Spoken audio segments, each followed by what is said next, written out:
Hey, Coach. Curtis Wilkerson with Hog Sports. Hope the bubble is treating you well.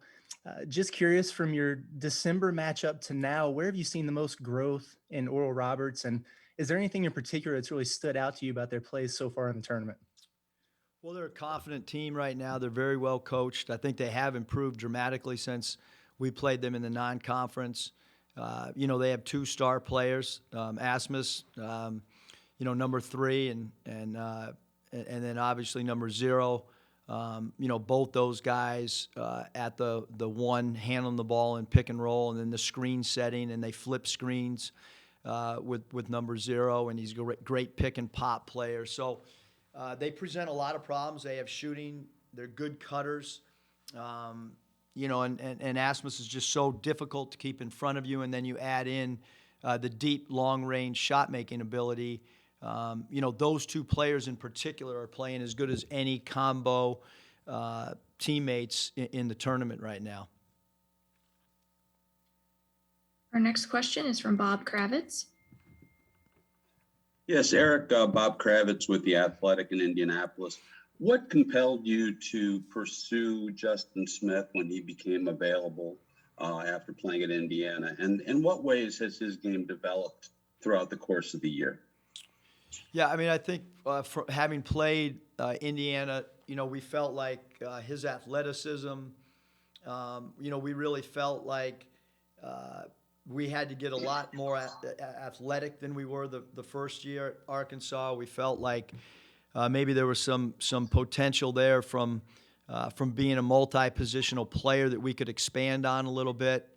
Then the more I talked to Justin, the more I felt it was a great fit to play in our system, and for him to play with some freedom to be able to isolate players.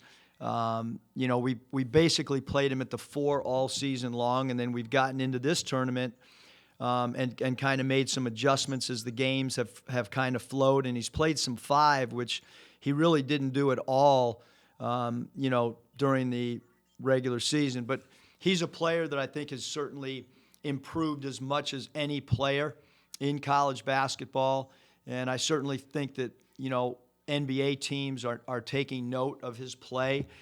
We've gotten several calls of people just, inquiring about him as a player, and I think he's got more upside. I think he's continuing to grow as a player. I don't think he's plateaued at all. I think his best basketball is still well ahead of him. Thank you. Our next question is from Nathan Thompson. Hi, this is Nathan Thompson from Fox 23 in Tulsa. Coach, ORU is obviously the biggest Cinderella left in the Sweet 16 now.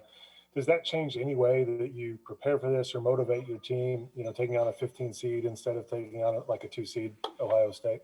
I don't think so, Nathan. I think, we're we have great respect for Oral Roberts. They played us really well at our place. They're a way better team. We're a drastically different team.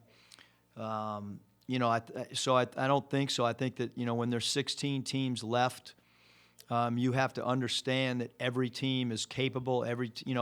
Oral Roberts has beaten 2 great basketball teams. And, a few years ago when we were at Nevada and we were playing Loyola, it was the same conversation, and Loyola ended up beating us on a last-second shot.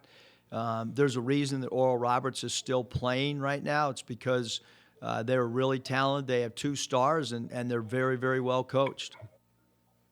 So you won't feel any need Saturday before the game to say, you got to tell your players you're not going to win this just by showing up on the court.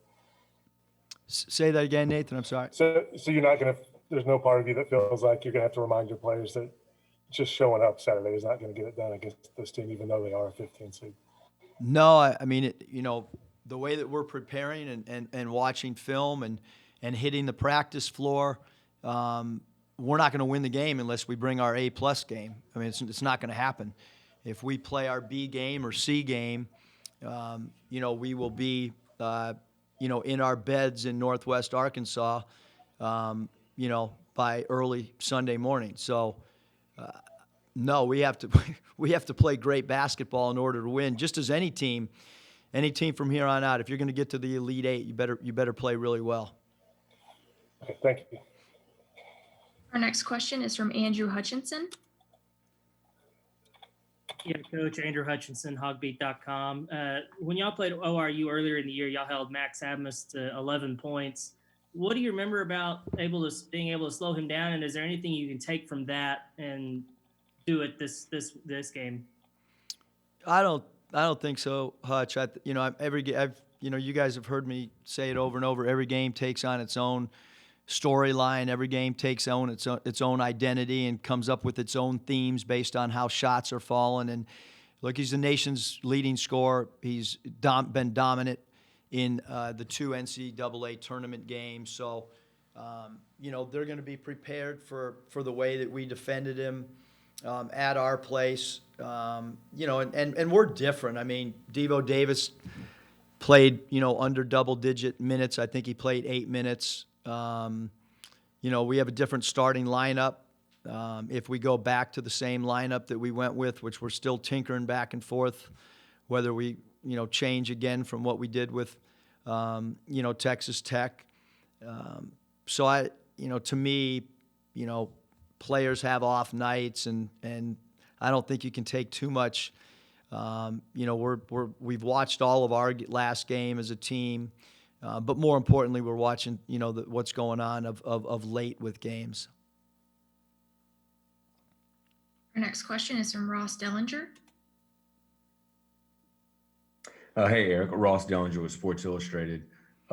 You and Nate Oates, 2 second-year, SEC coaches, got your team in the Sweet 16, kind of played maybe a similar high-energy, fast-paced style. Can you compare how you guys have both maybe built these programs so quickly and just compare your styles maybe a little bit? Yeah, Ross, I think the styles are really, really similar. Alabama and Coach Oates have done a great job of playing with great pace, and they're much more reliant on the 3-point shot than we are, but very similar in trying to play with pace. I would say that both Alabama and Arkansas up to this point are probably 2 very, very, very underrated defensive teams. But I do think there's obviously a lot of similarities when you look at the rosters, and Coach Oates has done a great job. His whole staff has, and I think both teams play really hard too, and they both teams look connected during the 40 minutes. So, I think those are some of the similarities, and we have great respect for Alabama and what they've done this year, and they have as much talent and playing as well as anybody in the country right now. Eric, what's your relationship with like with him? Do you go back at all? Any connection back in your careers? With Coach Oates? Yeah. No connection. Actually, connection with Coach Avery Johnson, who was at Alabama before and coached and coached there, because I had Avery with me.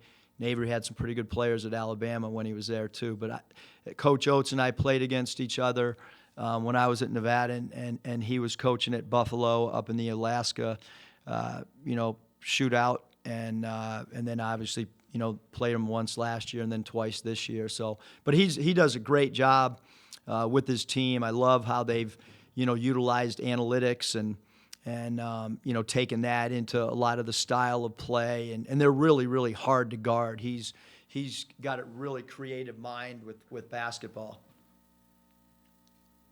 Our next question is from Olivia Ray, Wish TV. Hi, Coach. I'm doing a goofy story here today on coaches dressing casual here in the tournament, here all season long. Big fan I see right here. I wanted to know, one, did you even pack a suit as you came to Indy here? Do you think you'll wear one maybe as you keep winning? Maybe if you move on to the Elite Eight or anything? And what are your feelings on this switch? Well, it's not a switch for me, Olivia. So, at Nevada, year one, because I was the first time college coach, I wore a suit and never wore one the last 3 years at Nevada. So I've been going this polo game before it became, I do own a suit. I hope to never wear it the rest of my life. So if I never have to put a tie on again the rest of my life, I will be extremely happy. Where I grew up in San Diego, suits, hard shoes, and ties are not cool. So I'm all for the polo game. If we advance, if we were ever fortunate enough to continue to play, you will never see me, in a suit. Matter of fact, the first time I wore a polo in an NCAA game, I actually asked the NCAA representative the day prior to the game if it was okay if I did that in this tournament, and I got the thumbs up. So and never look back. Our next question is from Emily Giambalvo, Washington Post. Hi, this is Emily Giambalvo from the Washington Post. I was just curious, with you having been in Indy for quite a bit now and hoping to stay much longer, is there any unique challenge and things you're trying to do with your players to help them stay mentally fresh and make sure their lives aren't just hotel, convention center, hotel? I mean, just little, we went to the zoo last night. It is mentally challenging for sure. It's emotionally challenged for sure. The NCAA has done an incredible job. It really is as true a bubble as you could imagine. But we're doing little mini film sessions, 5-minute segments. We've done. I just came from study hall. Prior to study hall, some of us went and played wiffle ball outside at the baseball stadium. We try to walk every day the baseball stadium. I've been lifting with the team. We have a lift session every day for 45 minutes. We've had night shooting after our practices, so I feel like we've been pretty busy, but certainly challenging for everybody, but well worth it. And like I said, the NCAA has done an incredible job making the best of a pandemic, and we just feel fortunate that that this has worked out so well, and everybody just wants to get to the finish line and have a national championship game, and then hopefully get back to some normalcy next year. Our next question is from Cameron Cox, 12 News Phoenix. Hey, Coach, it's Cameron Cox, 12 News here in Phoenix. By the way, Doug Tamero wants me to tell you hello this morning. Coach, what do you remember about your time at ASU? How did it prepare you for kind of your job that you have now? And then also, I've been following you on social media all year. The shirts you wear in practice of different teams, how did that start? Oh, boy. Make sure you tell DT I said hello. My experience at Arizona State, obviously, my whole background had been at the pro level or minor league level or coaching overseas. And I wanted to get involved in the college game. Coach Sendek took a flyer on me with no recruiting experience. I didn't know what a bye game was for non-conference scheduling. I was clueless, but I wanted to try, and I wanted to learn. There's probably not a lot of former NBA head coaches that are willing to be a college assistant coach to learn, but I knew what I didn't know. 2 great years. And then, same thing with when I went to work with Johnny Jones at LSU. I thought that was a great opportunity as well. So 3 years as an assistant prepared me for Nevada. And without, the 2 years at Arizona State, I wouldn't be, a head coach of a college program anywhere. So I look back. My wife looks back at the time at ASU as a kind of a turning point in my career. I didn't want to be an NBA assistant. I wanted to try to, come up with a path that could put me in a position to be a college head coach. And I feel so blessed to be in this position, but it did all start at Arizona State for sure.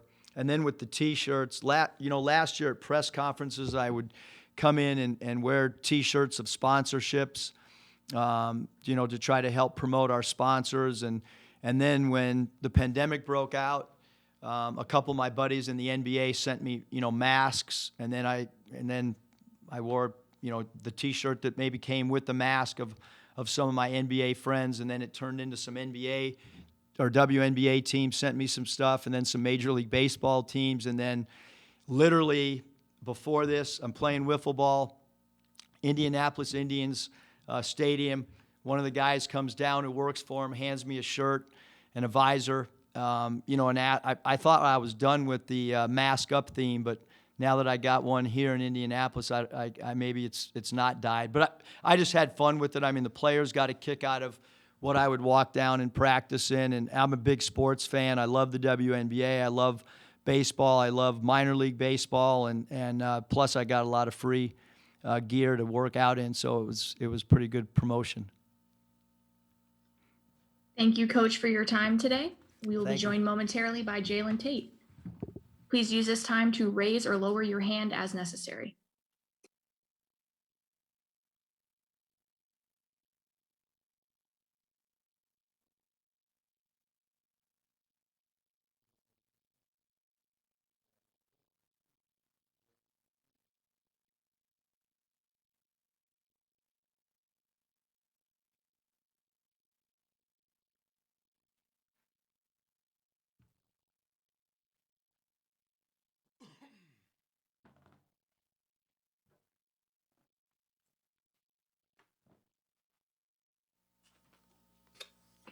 We are now joined by Jalen Tate and will begin the press conference. Please use the raise hand function to indicate you would like to ask a question. When you're called on for your question, please state your name and affiliation first. Our first question comes from Scotty Bordelone. Hey, Jalen, Coach Musk talked about it just a minute ago about you guys. He thinks you guys are an underrated defensive team because a lot of the main talking points nationally about y'all are typically offense related. But what do you think is key to the strong showings on that end, down the stretch of the season? Honestly, just having strong-willed guys that are willing to work every single night, that really want to win and are willing to take on the challenge each and every night. When it comes to guards, we have guys like myself and Debo Davis that love to step up and, almost fight for who's going to guard the best guy. And then from the big spot, we got guys, Justin Smith, Moses Moody with great length and athleticism that can keep up with almost anybody. And even off the bench, and Desi Sills and J.D. Note. And, guys like Jalen Williams who just sacrifice everything they have for our team. So just honestly, the sacrifice piece from a whole team standpoint, but just the will we have and just, the care that we have to take that step every single night and just trying to, do whatever it takes to get a win. And then speaking of Jalen Williams, what has jumped out to you about his growth throughout the year and just his coachability and mental toughness as a young guy?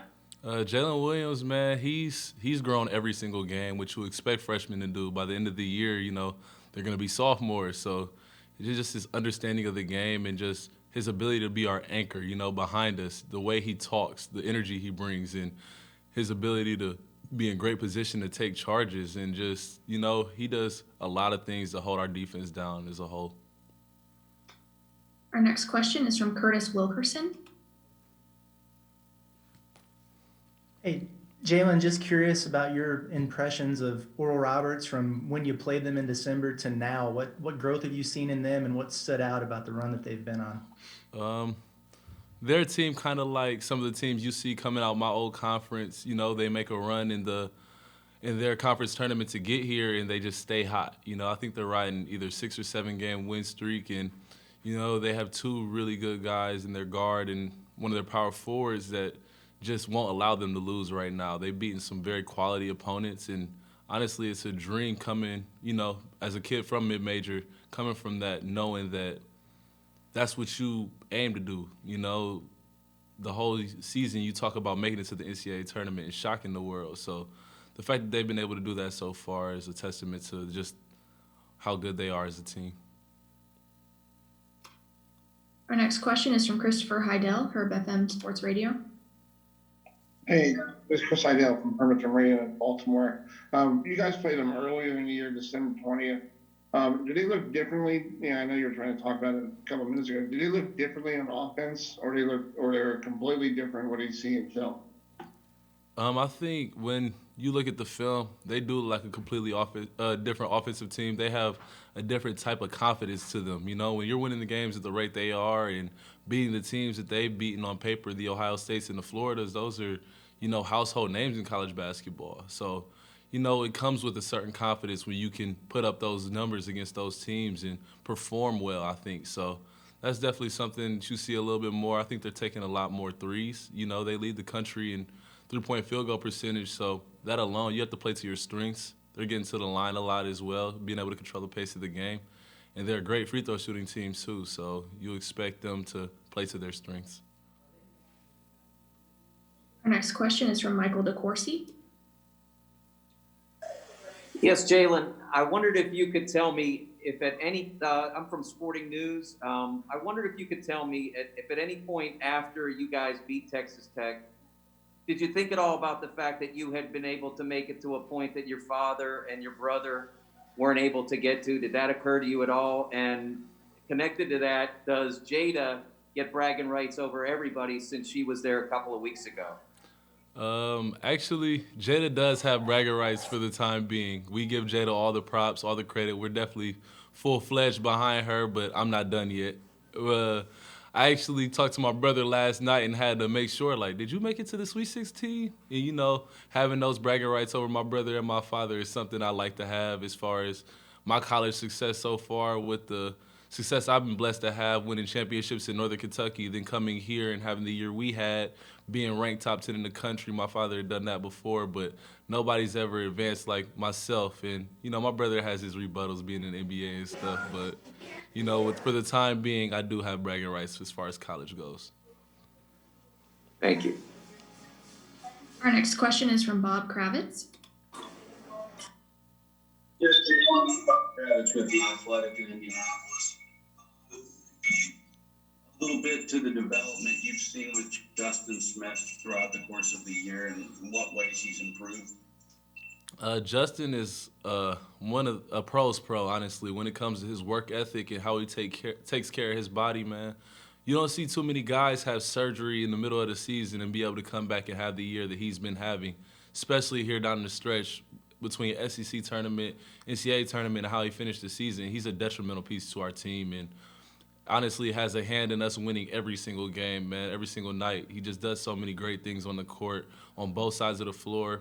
He offensive rebounds with the best of them. He's an exceptional athlete, can move his feet, guard 1 through 4, 1 through 5, and really just he takes on the role along with myself as just a leader on this team and a great voice that we have. And I think a lot of the younger guys, amongst even some of the vets, look to him for, you know, a lot of direction.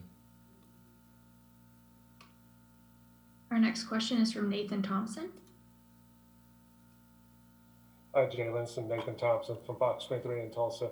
Oral Roberts, obviously the biggest underdog left. Does it change your mindset or maybe how you prepare or motivate yourself as players when you're taking on a big underdog, a 15 seed, rather than, say, like a 2 seed Ohio State?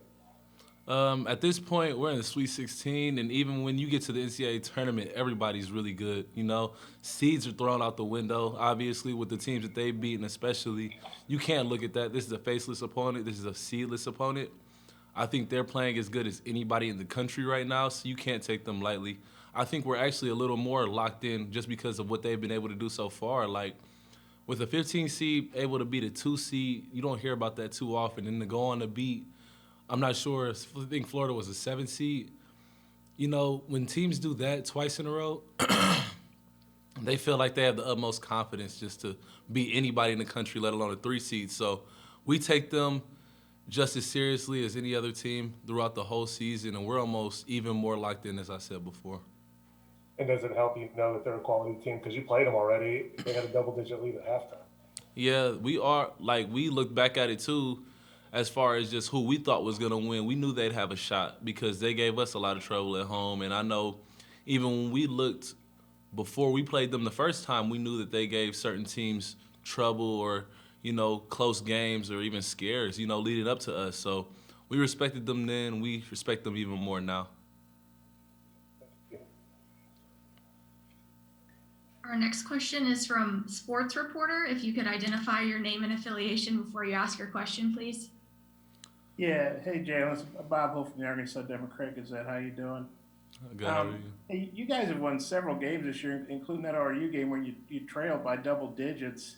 And, of course, you've done that in the first 2 tournament games. What do you think about that? And what's the key to, you know, you fall behind, but then you win a lot of these games? Honestly, just being able to lock in, especially down the stretch.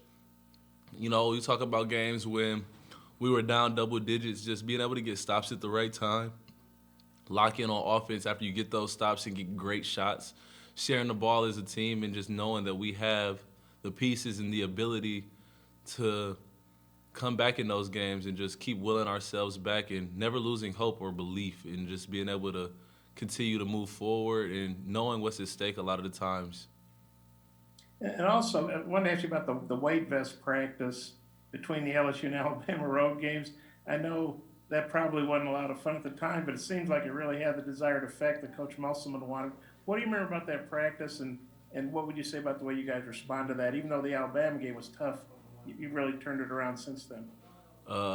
We all came together and just knew we did not want to do that again.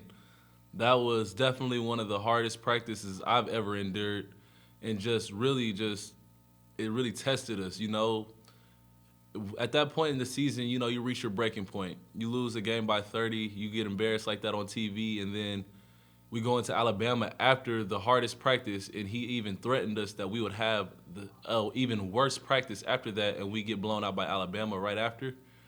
As a team, you have to make a decision. You're either going to come together or you're going to just separate and, you know, let the whole season go to waste. And I think we did a great job of coming together and staying together, really, and just gelling even more and being there for one another even more. I think that the team, it made us stronger as one, you know, as a unit. We knew as players that we had to take it upon our own shoulders and into our own hands to just really go out there every single night and give it everything we got, because we don't have too many of these games left, and we didn't want to be embarrassed anymore.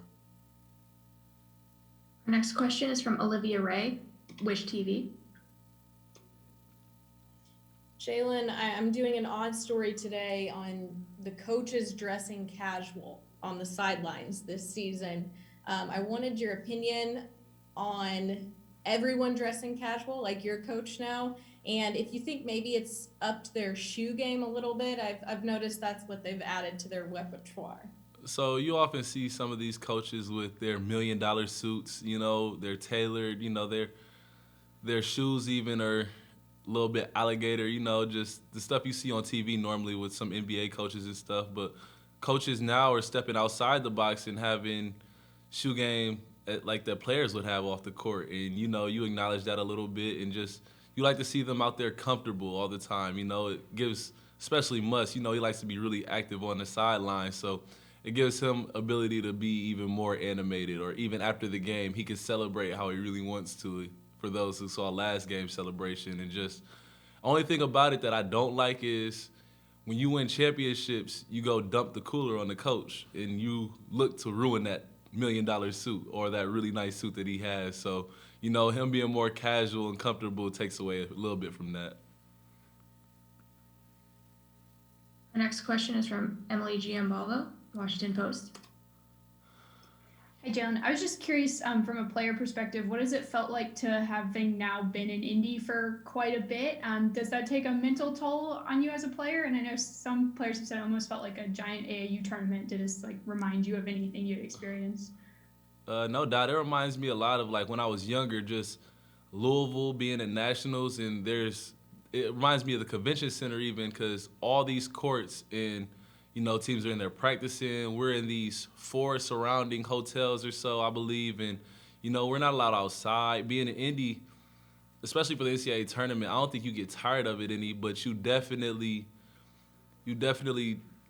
want to stay here, I think. You know, it's like, it's tolling mentally, but you don't want to get tired of it because you don't want to go anywhere. You want to be here you want to be one of the last teams here. I think what motivates you even more is seeing the teams that aren't here anymore. Or we moved hotels the other day, and it's like we're the last of a few. You know, you only see so many teams here on out. And, you know, to keep seeing teams go and still seeing us here is definitely a blessing, and just something you can tilt your hat at and always remember for the rest of your life.